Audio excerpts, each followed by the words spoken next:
عن ابی عبداللہ جابر بن عبداللہ الانصاری رضی اللہ عنہما ان رجل سأل رسول اللہ صلی اللہ علیہ وسلم فقال ارأيت اذا صليت المكتوبات وصمت رمضان وحللت الحلال وحرمت الحرام ولم ازيد على ذلك شيئا ادخل الجنة قال نعم رواہ مسلم۔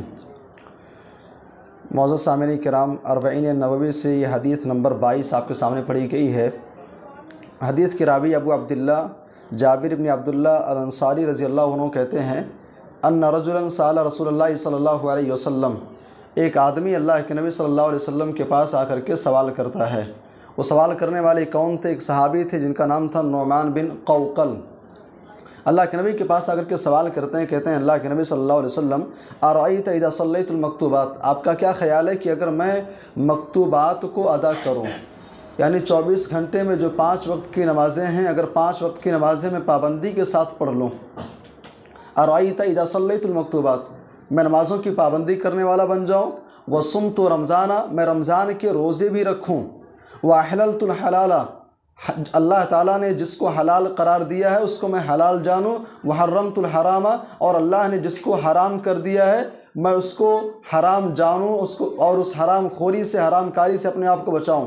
اے اللہ کے نبی صلی اللہ علیہ وسلم ولم ازید علی ذلک شیئا، اس پر میں کچھ اور زیادتی نہیں کروں گا، اتنا میں کر لوں اللہ کے نبی، ادخل الجنہ، کیا میں جنت کے اندر داخل ہو جاؤں گا؟ آپ نے فرمایا کہ نام، تم جنت کے اندر داخل ہو جاؤ گے۔ اس روایت کا یہ سادہ سا ترجمہ آپ کے سامنے پیش کیا گیا۔ اس حدیث سے سب سے پہلی بات یہ معلوم ہوتی ہے کہ اگر آپ صاحب ایمان ہیں، دین والے ہیں، تو آپ کے لیے ضروری یہ ہے کہ آپ علماء سے کنیکٹ ہو کر کے رہیں، علماء سے آپ جڑ کر کے رہیں۔ آپ دینی رہنمائی حاصل کرنا چاہتے ہیں، دین اور شریعت کے اوپر عمل کرنا چاہتے ہیں، تو آپ کے لیے ضروری یہ ہے کہ آپ علماء سے اپنا تعلق بنا کر کے رکھیں، چونکہ اگر آپ کو دینی رہنمائی چاہیے تو علماء ہی کی وہ جماعت ہے جو انبیاء کے وارثین ہیں، اور انبیاء نے وراثت میں جو چیز چھوڑی ہے وہ علم ہے۔ لہٰذا اگر علم دین آپ کو سیکھنا ہے، دینی اعتبار سے اگر آپ کو رہنمائی چاہیے تو آپ کو علماء سے جڑ کر کے رہنا پڑے گا۔ وہ صحابی آ کر کے اللہ کے نبی صلی اللہ علیہ وسلم سے ڈائریکٹ سوال کر رہے ہیں۔ آج ہمارے ہاں تھرڈ پارٹی اور تیسرا راستہ لوگ اپناتے ہیں، ایسے ایسے لوگوں کے پاس اپنے مسائل لے کر کے جاتے ہیں جن کو دین کا صحیح شعور تک نہیں ہے۔ ایسے ایسے لوگ دین اور شریعت کے مسائل بیان کرنے والے ان کے ٹھیکیدار بنے بیٹھے ہیں جن کو دین کی صحیح نالج بھی نہیں ہے۔ اور ہماری سماج کا، ہمارے قوم کا المیہ یہ ہے کہ نوجوانوں کا خصوصی طبقہ ایسے ہی لوگوں سے جا کر کے دین کو سیکھنے کی کوشش کرتا ہے۔ لہٰذا علماء سے جڑ کر کے دین اور شریعت کو سیکھا جائے۔ اسی طریقے سے اس روایت سے ایک اور بات معلوم ہوتی ہے، وہ یہ کہ a Muslim should be worried about his hereafter, ایک مسلمان جو ہے نا اس کو اپنی آخرت کی فکر ہونی چاہیے۔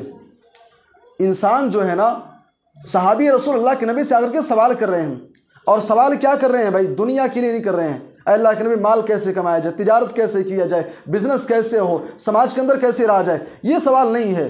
ایک مسلمان کو اپنی آخرت کی فکر ہونی چاہیے، اباؤٹ ہز ہیئر آفٹر، مرنے کے بعد والی جو زندگی ہے اس کی فکر ہونی چاہیے۔ پیارے نبی نے فرمایا کہ الکیس من دان نفسہ، عقل مند انسان وہ ہے جو اپنے نفس کا برابر محاسبہ کرتا رہے، وعمل لما بعد الموت، مرنے کے بعد والی زندگی کے بارے میں انسان فکر کرے۔